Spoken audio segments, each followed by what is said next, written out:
عورتوں نے آج جو ہے اس فیشن والی ہواؤں سے زیادہ جو ہے اپنے آپ کو محظوظ کر لیا، زیادہ فائدہ اٹھایا کہ کون سی اسٹائل کا کپڑا نیا آیا پہلے میں پہن لوں، کسی کو جو ہے پتہ نہ چلے اور میرا جو ہے نام ہو جائے۔ اور وہ کپڑے کیسے ہیں جس کے پہننے سے اللہ کے نبی صلی اللہ علیہ وسلم نے منع فرمایا؟ وہ کپڑے جو بدن کی جو ہے ساخت کو ظاہر کرتے ہوں، بدن کی نشو و نما کو ظاہر کرتے ہوں، اتنے فیٹ کپڑے ہوں کہ جس سے بدن کا عضو ظاہر ہو رہا ہو، ایسے کپڑے پہننے سے شریعت نے منع کیا۔ میری بچی وہی کپڑے مجھ سے منگوا رہی ہے اور میں لا کر دے رہا ہوں، میرا بچہ جو ہے برتھ ڈے کا کیک میرے پاس منگا رہا ہے اور میں لا کر دے رہا ہوں، میری بیوی جو ہے شادی کی اینیورسری کی چیزیں میرے پاس منگوا رہی ہے اور میں لا کر دے رہا ہوں۔ تو یہ گناہ کے کاموں میں معین اور مددگار بن رہا ہوں۔ جتنا وہ گناہ کرنے پر اس کو جو ہے وبال ہے، اتنا میرے اوپر بھی وبال ہے۔ اسی لیے علماء نے لکھا کہ غیبت کرنا حرام ہے، جس طرح سے غیبت کرنا حرام ہے اسی طریقے سے غیبت کا سننا بھی حرام ہے۔ کچھ لوگ چپ چاپ کھڑے، میں غیبت نہیں کرتا، کسی کی غیبت ہو رہی ہے سن رہے ہیں، تو جس طریقے سے غیبت کرنا حرام، اسی طریقے سے غیبت کا سننا یہ بھی حرام ہے۔ تو میرا عزیز دوست اور بزرگوں، اب یہ فیشن پرستی کی ہوائیں اتنی تیزی کے ساتھ چلی کہ ہماری بچیاں بال کھلے رکھ رہی ہیں، نامحرم کے سامنے اس کو کھول کر نکل رہی ہے، بال نظر آ رہے ہیں۔ حضرت مولانا عبدالرؤوف سکھروی دامت برکاتہم نے اپنے علاقے کا ایک واقعہ لکھا۔ انہوں نے اپنی کتاب کے اندر ایک حدیث نقل کی، پہلے وہ حدیث نقل کروں۔ فرماتے ہیں کہ نبی کریم صلی اللہ تعالی علیہ وسلم نے خواب میں جہنم دیکھی، اور جہنم کے اندر کچھ عورتوں کو دیکھا کہ ان کے بال جو ہے بالوں سے پکڑ کر ان کو لٹکایا گیا ہے۔ پوچھا یہ کون ہے؟ تو کہا یہ وہ عورتیں ہیں جنہوں نے دنیا میں اپنے بالوں کو نامحرم کے سامنے کھولا۔ عورت کے بال بھی سطر ہیں، نامحرم کے سامنے اس کو کھول نہیں سکتی، لیکن آج جو ہے یہ فیشن کے نام پر اتنا عام ہو گیا۔ آگے چل کر مولانا لکھتے ہیں کہ ایک علاقے میں کچھ لوگ قبر کے پاس سے نکلے تو قبر میں سے یہ آواز آ رہی تھی، میں زندہ ہوں مجھے نکالو۔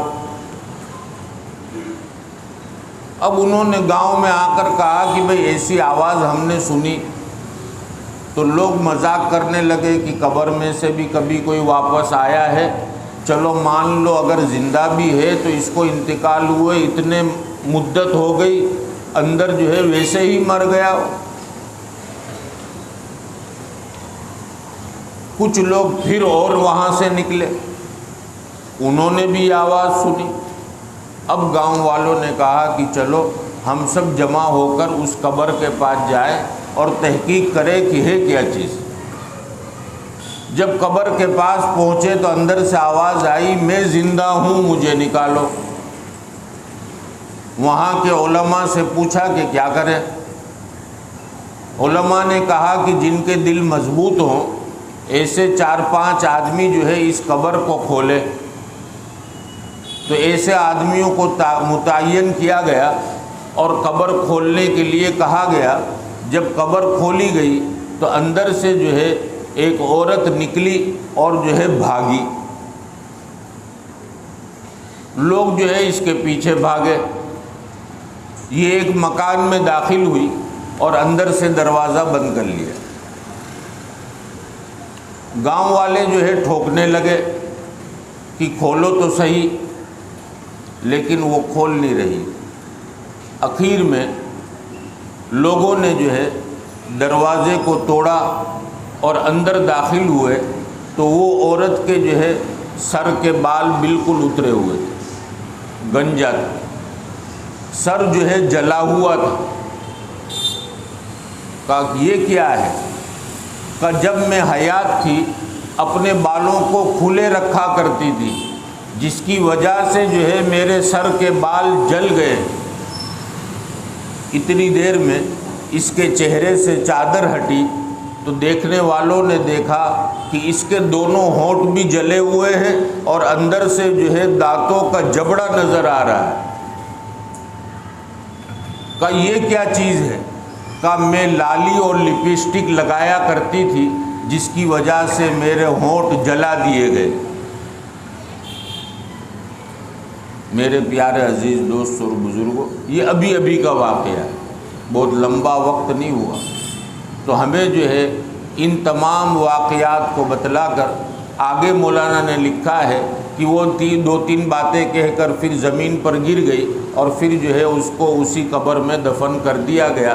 ہم کو یہ سب واقعات اللہ بتلاتے ہیں عبرت کے لیے کہ عبرت حاصل کرو، موت کو یاد رکھو۔